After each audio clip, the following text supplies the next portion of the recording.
3 वर्ष में एक बार अधिक मास आता है, पुरुषोत्तम मास आता है।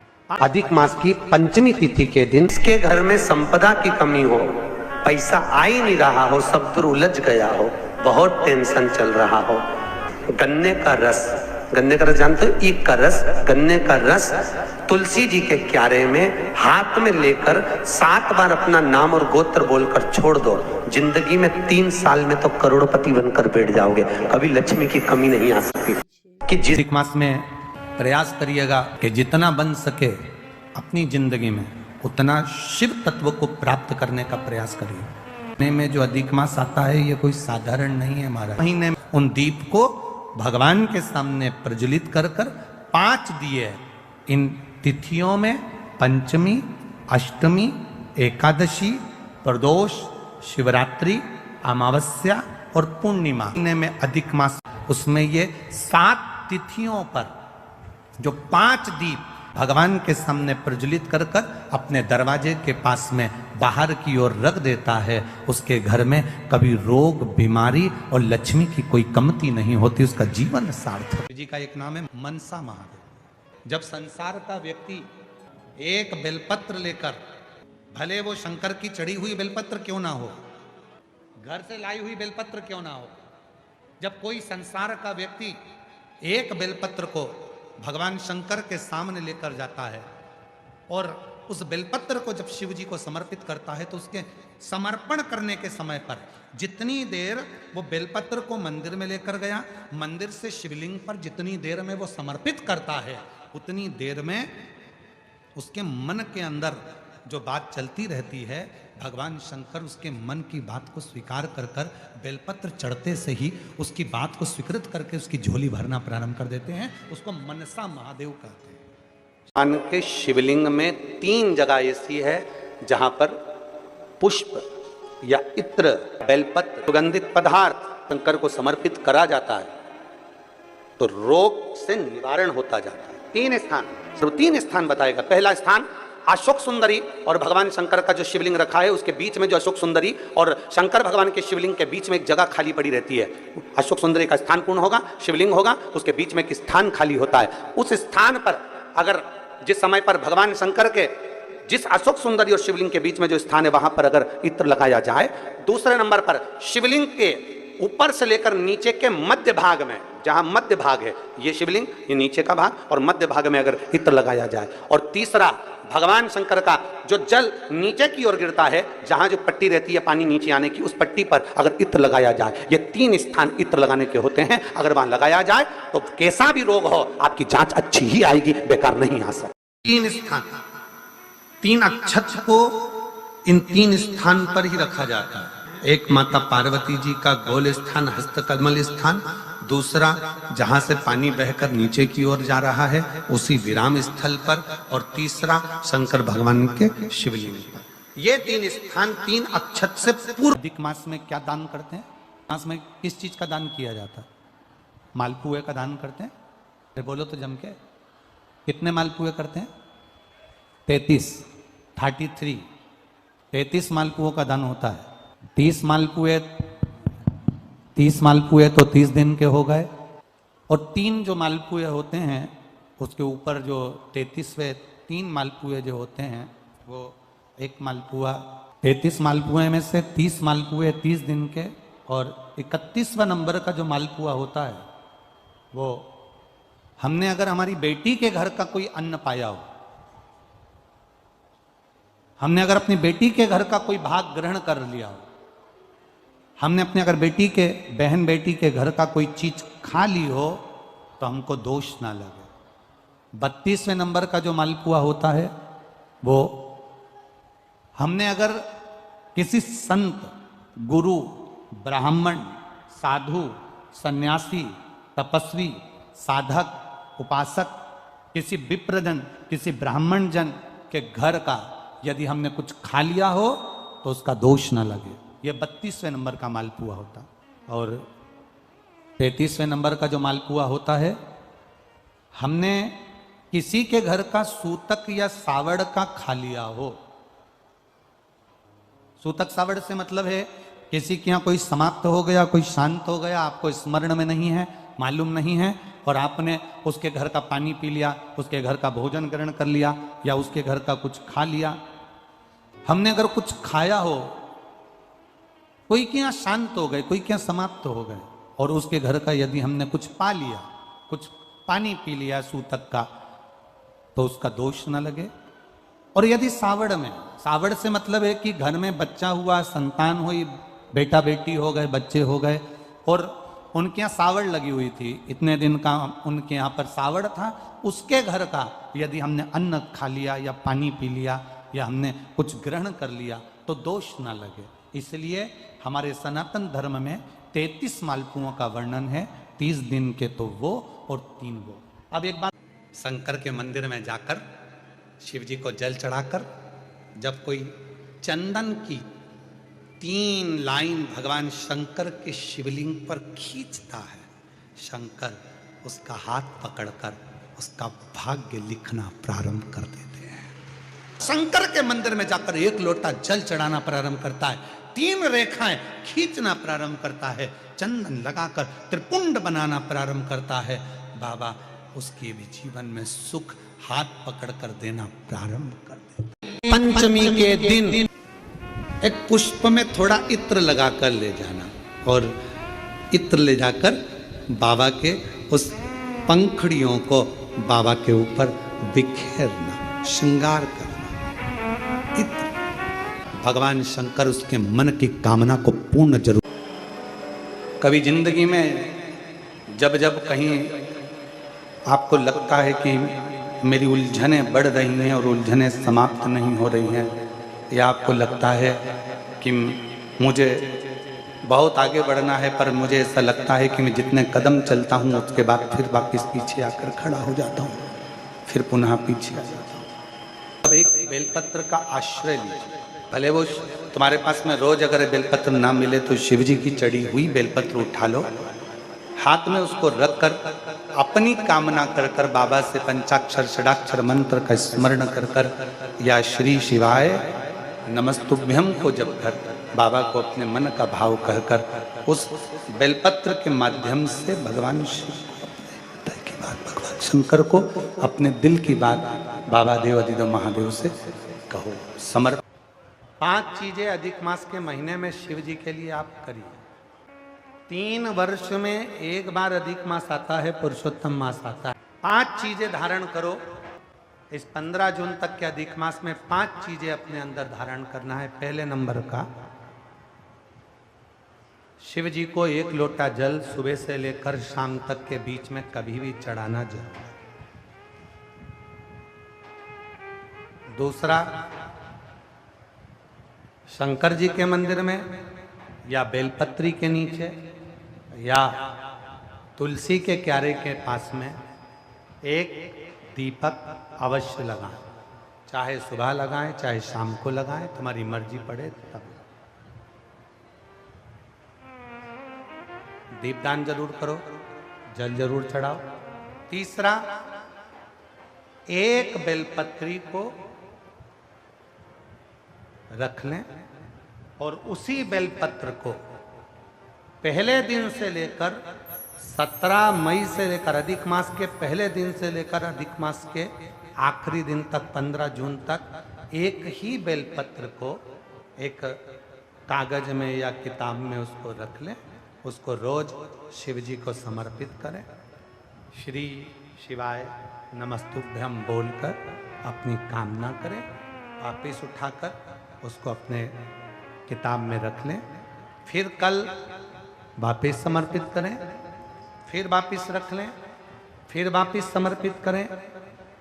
1 महीना अधिक मास का, पुरुषोत्तम मास का यदि एक ही बेलपत्र को सर्वत्र चढ़ाया जाए, उसी बेलपत्र को बारंबार समर्पित करा जाए और उस बेलपत्र को अधिक मास पूर्ण होने के बाद फिर उसको जो आप मालपुआ दान करते हैं उस मालपुए के साथ अगर दान कर दें तो जिंदगी में कभी किसी के दरवाजे पर हाथ नहीं फैलाना पड़ेगा। भगवान इतनी बरकत आपको प्रदान करे, इतनी बरकत दे।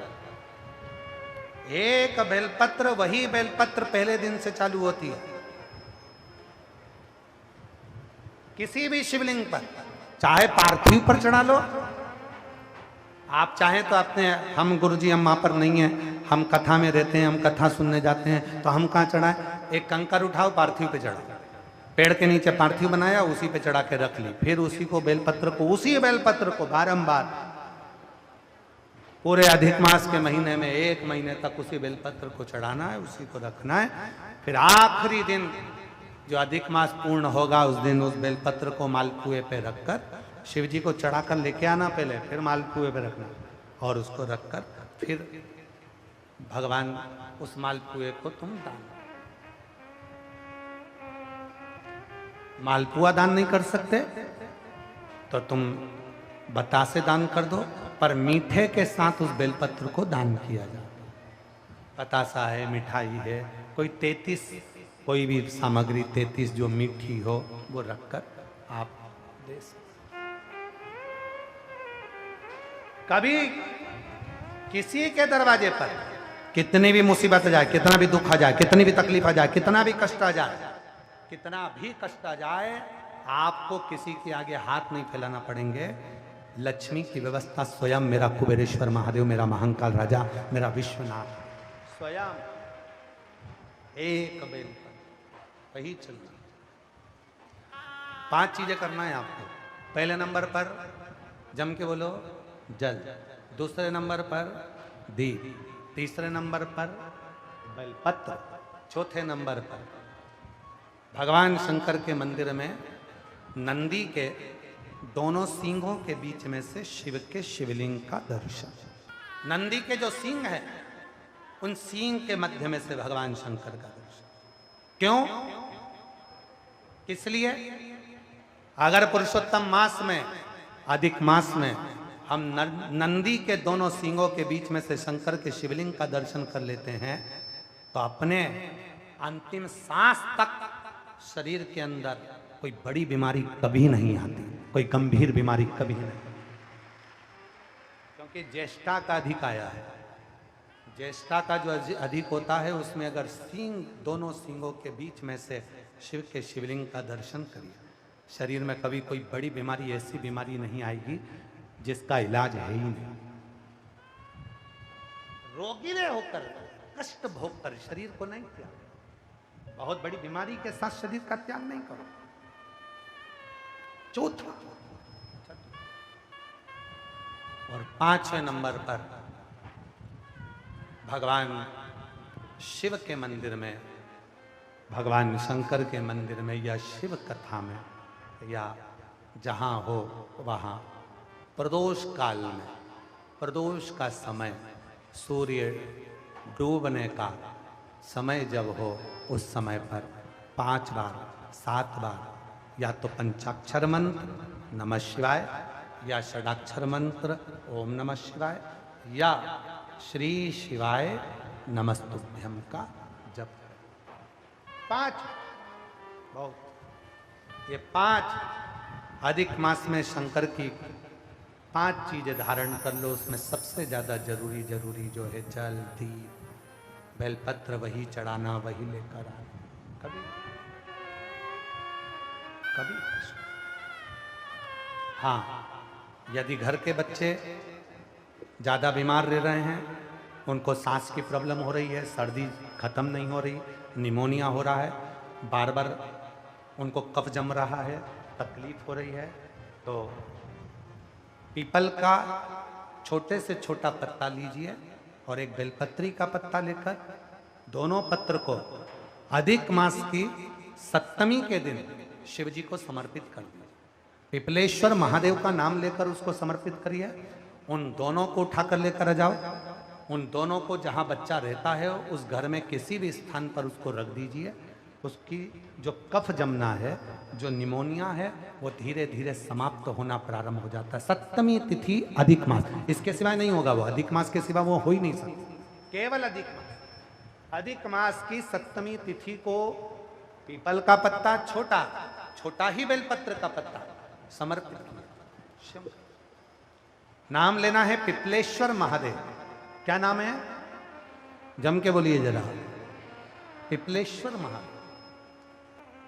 पिपलेश्वर महादेव अधिक मास का महीना भगवान शिव के स्मरण का माह, ठाकुर जी के भजन का महीना, भगवान नारायण के लाड़ लड़ाने का महीना। खूब प्रेम से भजन, जितना भजन कर सकते हो उतना, और काउंट कर नहीं कि कितना भजन करा है। कई लोग हाथ में वो बटन दबाते रहते हैं, राम राम राम राम, काउंट नहीं करना है, कर लो जितना कर सकते हो। अधिक मास के महीने में जितना पुण्य कमा सकते हो कमा। अधिक मास का महीना कालदर्शी मेरा नारायण भीख मांगने पहुंच गया, कौन सा दान कर दिया। मास में 33 मालपुए में से 26वें मालपुए पर अगर वैजंती माला का दान कर दिया जाए तो वो माला की प्रबलता से घुटने और कमर का दर्द शांत हो जाता है, समाप्त। और वैजंती माला का इतना क्रम है साहब कि घर में ठाकुर जी को बिना वैजंती माला के कभी नहीं रखना। क्यों?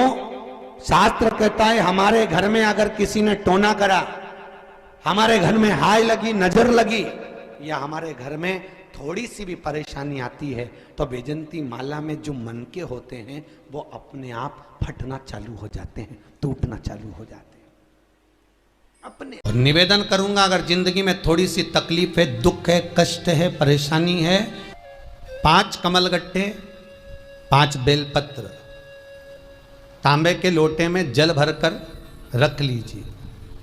सीधे हाथ पर उस कलश को रखो जिसमें 5 कमलगट्टे और 5 बेलपत्र रखिए। श्री शिवाय नमस्तुभ्यम, इस मंत्र का 5 बार स्मरण कर कर आपको जो तकलीफ है उसको हृदय चित्त से धरकर मस्तक से कलश को लगाकर किसी एकांतेश्वर महादेव पर, किसी वृक्ष के नीचे विराजमान हो, ऐसे एकांतेश्वर महादेव पर अपनी कामना कर कर वो जल समर्पित कर दो। 1 बेलपत्र, 1 कमलगट्टा उठाकर अपने घर पर लेकर आ जाओ। जो तकलीफ बहुत ज़्यादा हो रही है 5 दिन में आपको मालूम पड़ जाएगा, 5 दिन में अंतर आ जाएगा। अधिक मास में ज्येष्ठा महीने में कभी मौका लगे अपने जीवन में और तुम्हें लगे कि मेरे जीवन में दुख समाप्त ही नहीं हो रहा, मेरे दुख जा ही नहीं रहा, तो 5 बेलपत्र, 1 बेलपत्र जिसकी डंडी का भाग जल जहां से बहकर बाहर निकल रहा है, अशोक सुंदरी का स्थान देखा है ना सब लोगों ने, बस उसी स्थान पर पहली बेलपत्र। दूसरी बेलपत्र पार्वती जी के स्थान पर, अर्थात जो जलाधारी है वहां पर। तीसरी बेलपत्र शंकर भगवान के शिवलिंग के सम्मुख में जहां आप बैठे हो वहां बैठकर डंडी का भाग विपरीत दिशा में रखकर, तीसरा बेलपत्र। चौथा बेलपत्र भगवान शंकर का जल जहां से नीचे गिर रहा है उस ओर सीधी बेलपत्र नीचे की ओर। और 5वीं बेलपत्र शंकर भगवान के अशोक सुंदरी के स्थान को छुआकर नंदी के पास रखकर, जो घड़े में जल है अर्थात मट्टी के पात्र में जो तुम जल लेकर गई हो उस पात्र के जल से शंकर का अभिषेक कर देना, शिव को वो जल समर्पित कर देना। जिंदगी में कैसा भी दुख हो वो कटता ही है, वो दुख रह नहीं सकता, ये निश्चित था। बेलपत्री की जड़ के नीचे, बेलपत्री के वृक्ष के नीचे 1 लोटा पानी चढ़ाने का नियम बना। जीवन में किसी के आगे हाथ फैलाने की जरूरत नहीं पड़ेगी, इतनी संपदा बाबा, इतनी संपदा। बेलपत्र की पूजन करें, कत्र के पेड़ के नीचे जल लेकर बैठो। बेलपत्र के वृक्ष के नीचे दूध नहीं चढ़ाना, बेलपत्र के वृक्ष के नीचे दही नहीं चढ़ाना, शहद भी नहीं चढ़ाना। बेलपत्र के वृक्ष के नीचे जब आप बैठते हैं, बेलपत्र पूजन का एक विधान होता है कि जब हम बेलपत्र की पूजन करते हैं तो 2 कलश पानी के भरे हुए, एक अपने सीधे हाथ की ओर एक उल्टे हाथ की ओर रखा जाता है।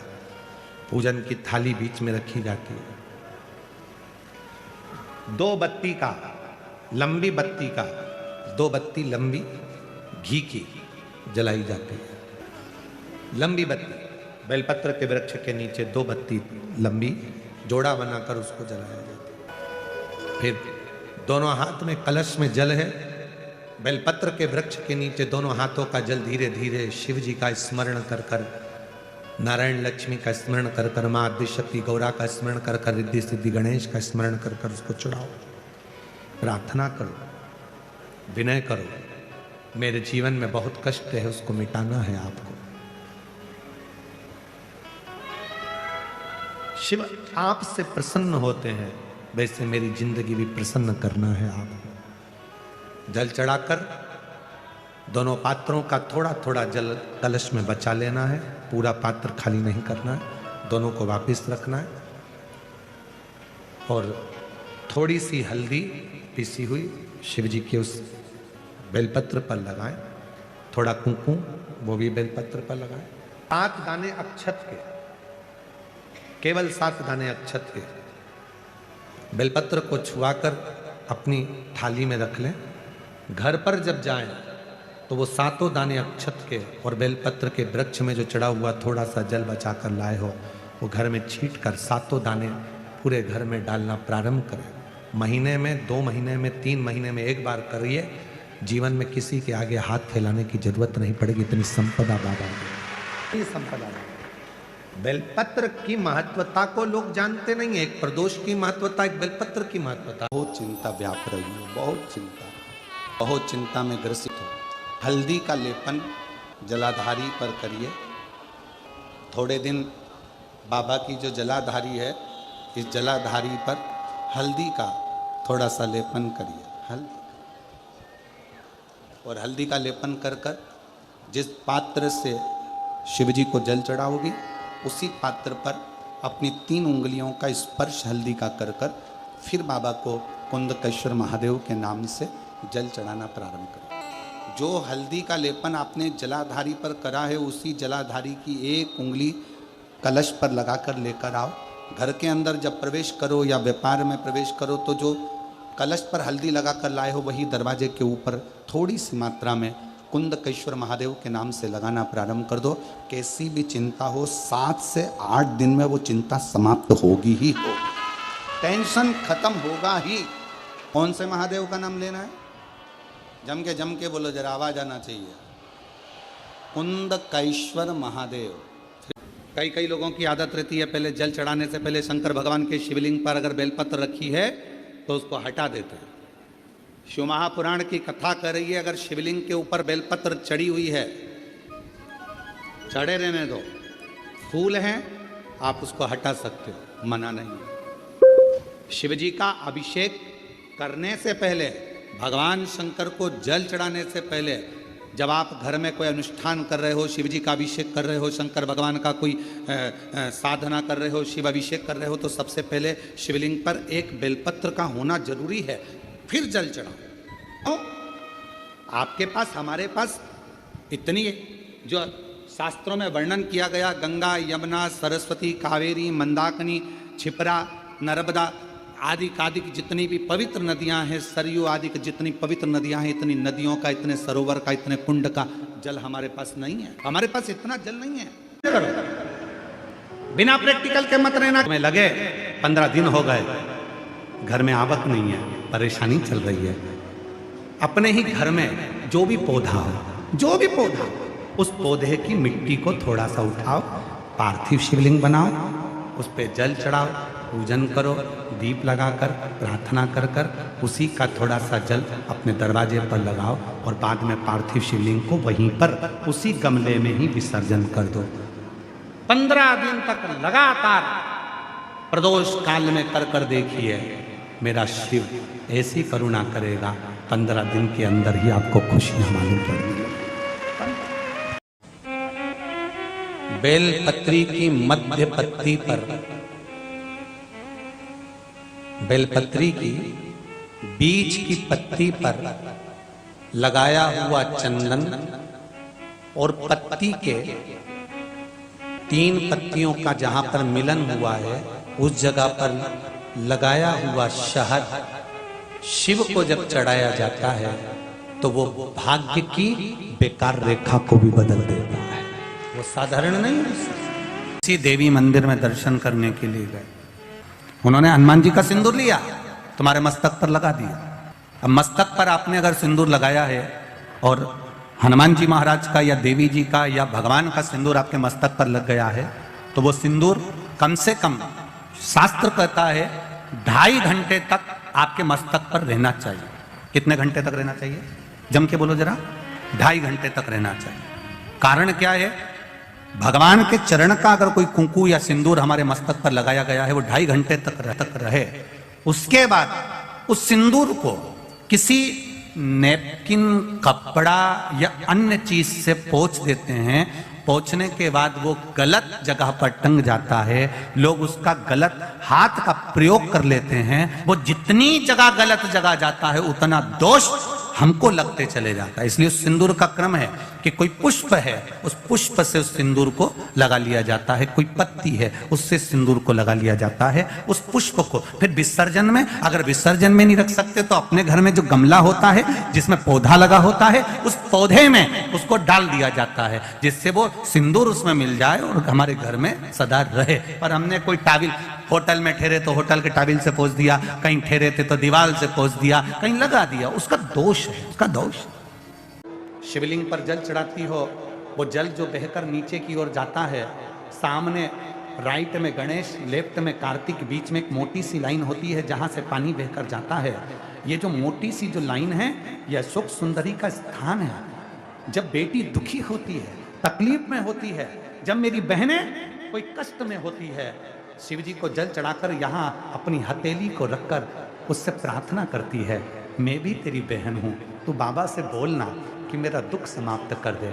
और अशोक सुंदरी उस हाथ के स्पर्श को पाकर शिव जी से कहकर उसके दुख को मिटवा देती है। वो अशोक सुंदरी, वो अशोक सुंदरी, जिस अशोक सुंदरी का मात्र स्पर्श कर लेने पर अखंड सौभाग्य हो जाता है, जिस अशोक सुंदरी का मात्र स्पर्श कर लेने पर बेटियों के जीवन के रोग समाप्त हो जाते हैं।